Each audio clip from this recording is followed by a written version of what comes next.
Hello guys, welcome back into another episode yema secrets nama confessions na Aunty Mamo. Zvisinei vadiwa vateereri, regai ndingopinda straight munyaya dzedu dzandauya nadzo in this episode. Hi Aunty Mamo, please post for me. Chitupa changu ndokumbirwa kuti muvige. Teteni ndiri mudzimai ane makore 58 ekuberekwa. Kuzoona ndauya pano ne confession Aunty Mamo yo zvinhu zvarema. Zvakaitika kwandiri ndezvekudai. Kare ndichiri musikana when I was 18 years old. Ndainge ndichigara kumusha, saka ndaiva nemukomana wangu wandainge ndichidanana naye. Mukomana wangu uyu ainge achigara kuguta, kunova ndiko kwainge achishandira. Saka he used to come and visit me pama holidays. Nemukomana wangu tainge takapanana chidzidzo chekuti tainge tisingaiti bonde kusvikira tazoroorana. And you all know kuti kudhara mitemo was so strong, even kutobatwa zamo chaiko nemukomana kwainge kuchitotyisa. Saka mukomana wangu aiti kana auya abva kuguta aizofamba kubva kuvillage kwavo achiuya kuvillage kwangu kwandainge ndichigara, ouya ondiona ondivigirawo zvaanenge andivigira, then ozodzokera zvake. Saka tete munongozivawo kuti vasikana vagara, it is very rare chero naike zvino kuti musikana anodanana nemukomana mumwe chete. Ndine umwe mufesi wangu wandainge ndichidanana naye, iyeye vabereki vake vaitogara kunze kwenyika chaiko. Saka aingoita zvekuuya paholiday chete, pamwe pacho aiuya pamwe pacho aisauya, but this guy ainge achitogara kumaraini kwedu chaiko. Saka ndainyatsokuziva kuti no matter what havambofi vakasangana neuyu wekuHarare. So this guy akauya for holiday nevabereki vake. Holiday yaakauya mukomana wangu wekuHarare ainge asina kuuya. We spent the whole holiday tiri tese naye. It was nice, but takazongobatwawo nemiedzo ndokubva tasvika pakurara tese. Takazviita first day, takaita bonde redu tiri muRwizi, uko kunova ndiko kwandainge ndichifudzira mombe nevamwe vana. Ndakanzvenga kumba ndokubva ndaenda ndikanosangana naye pachinzvimbo chedu chataisangana, ndokubva tavaka bonde ipapo. Holiday yose yakazonosvika pakunopera tichingoita zvekubanana tichivaka bonde. Mukomana akazoti holiday yapera iye ava kudzokera. Inini handina kuzviziva kuti ndainge ndabatira pamuviri. Ndakatozozviona iye adzokera.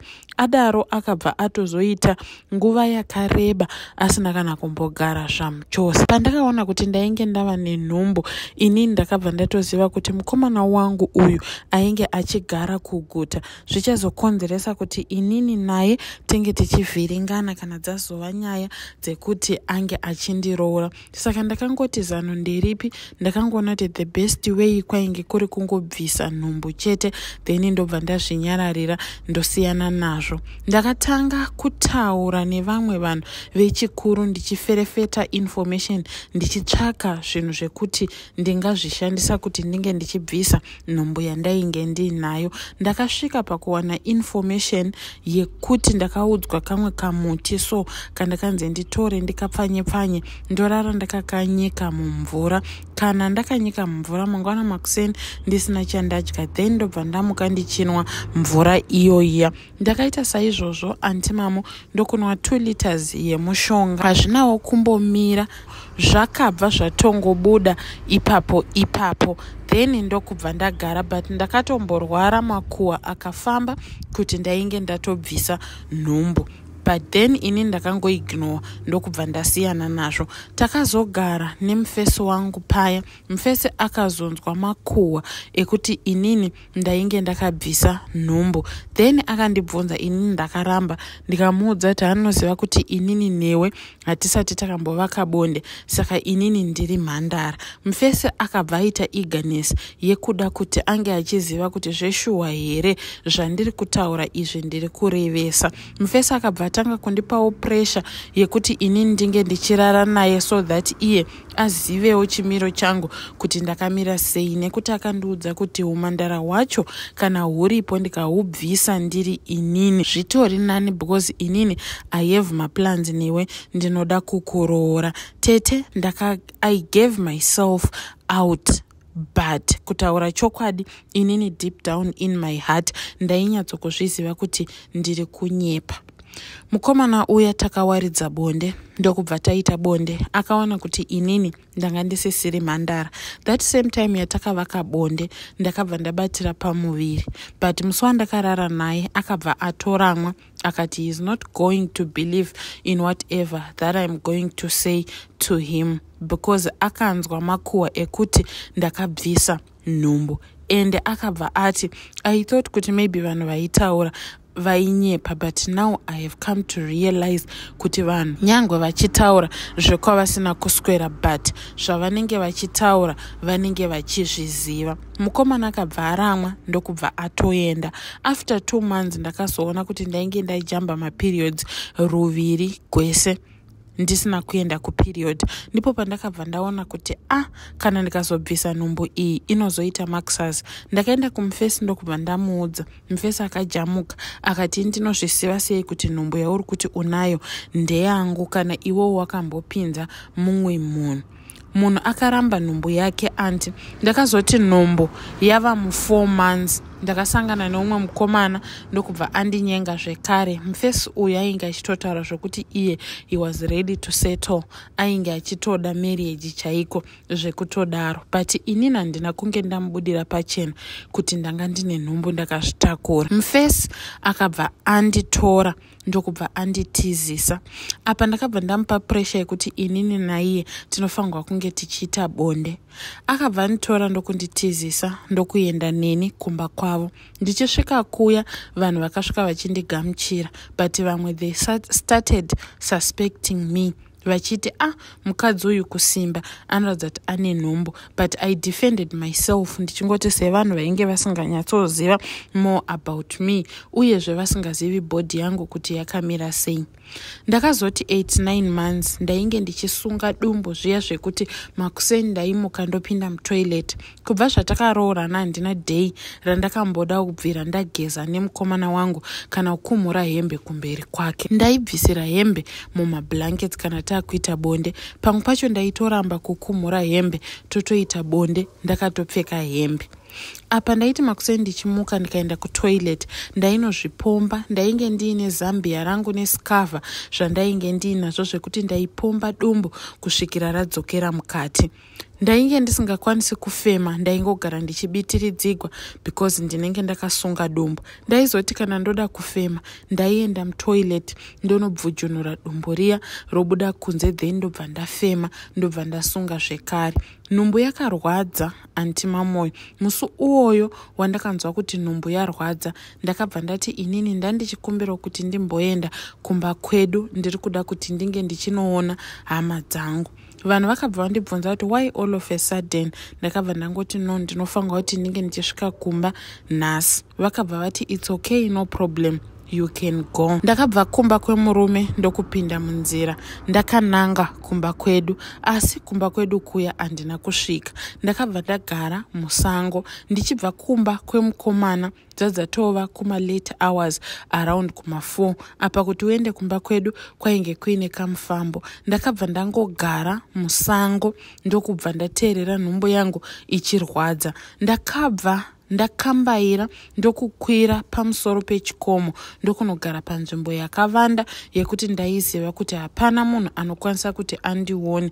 Ndakagara ipapo antima moyo ndikarinda nhumbu yangu ikarwadza kusvikira ndakunzwa kuti ndakuda kubara. Ndakabva ndavhura makumbo ndokupusha mwana ndokutozvara mwana ari mupenyu. Ndokubva ndatora mwana uya.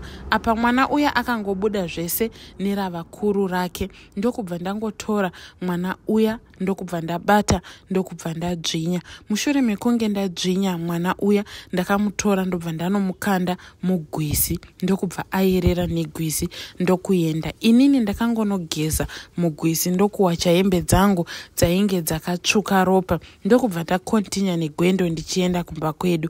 Ndakati ndichinosvika kumba kwedu ndakasvika around kuma9 dzemausiku, ende vanhu vekumba kwedu vakatoshamisika kuti why ndafamba usiku wakadai. Ndakangovaudza kuti kwandainge ndabva ndanga ndanonoka kusimuka, but ndangonzwa kuti ndinofanirwa kusvika ndinofangwa kurara ndasvika kuno kukumba. Then ndakabva ndagara kumba 2 days. My mother didn't notice anything, but ndaingogara ndakarara ndichivati mudumbu mangu muri kurwadza. After 2 days ndakazopinda murodhi ndokudzokera kumba kwemurume. Ndichisvika ikoko ndakangosvika ndikamuudza kuti ini ndiri kumaperiods, ndiri kunzwa jeko. Ndokubva ndasvika ndikangorara kusvikira bleeding iya yazopera. Takazoenderera kumberi tichigara nemurume wangu. We didn't have any problem. Kusvikira ndazobata pamuviri pake ndokubva ndazvara. Mufesi uya ainge andipa nhombo akazodzoka achindibvunza kuti ko mwana wake ndakazodii naye, but ndakangotsika-tsika. Asi akandiudza mashoko ekuti kana wakauraya mwana wangu uchazviona. Ndokubva anyarara. Now takazoti tava muna 2019. Anti Mamoyo ameno kuti chii chakangotanga kuitika. Mumusha medu makangotanga kuita mwana akatanga kukarara.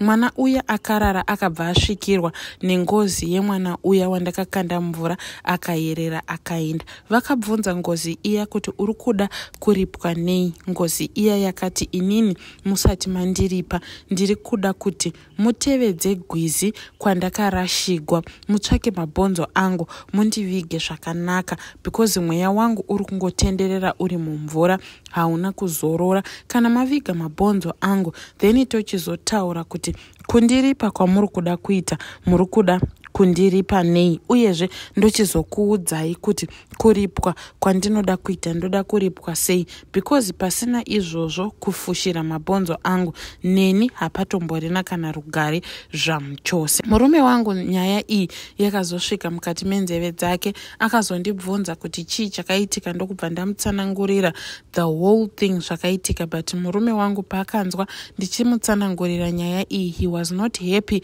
ende uyezve haana kuzvigamuchira zvamuchose. Ndachena musoro kudai ndava mukadzi mukuru, anti ndakarongedzesewa mabhegi ndikanoperekwa ndikarambwa nemurume. Kutaura kunoku handisi pamurume, apa ngozi iri kungonetsa mukati memusha. So far mumusha medu muroora aroorwa ari kubva nhumbu, vamwe vakazvara vana vari kufa, ende vakafamba tiri kungoudzwa that same story yekungoti mwana wandakaurayisa ndiye ari kupedza nhumbu dzevaroora. Anti Mamoyo, ndokumbira kuti mundibatsirewo, mundiudze kuti toita sei. All along this whole thing zvanga zvakanyarara, zvakazongotanga muna 2018. Wese akaedza kubatira pamuviri muna 20, hakuna kana mumwe chete akabudirira. Anongova mamiscarriages chete, kana ikasaita miscarriage kufa kwemwana. Please ndokumbira rubatsiro, let me know kana muchinge maposta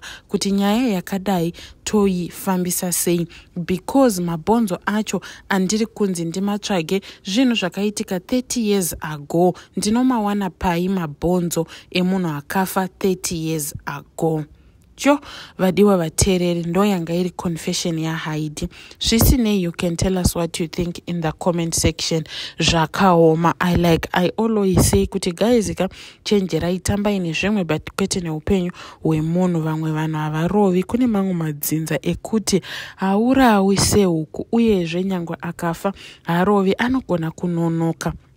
But zvinongozomuka chete. Whoever thought kuti mwana akaurawa 30 years ago angazomuka izvezvi achitaura kuti izvezvi dai ndatovawo murume mukuru atova nemhuri yake ma1. Anyway, ngatisanganei zvekare mune zvimwe zvirongwa zvinotevera.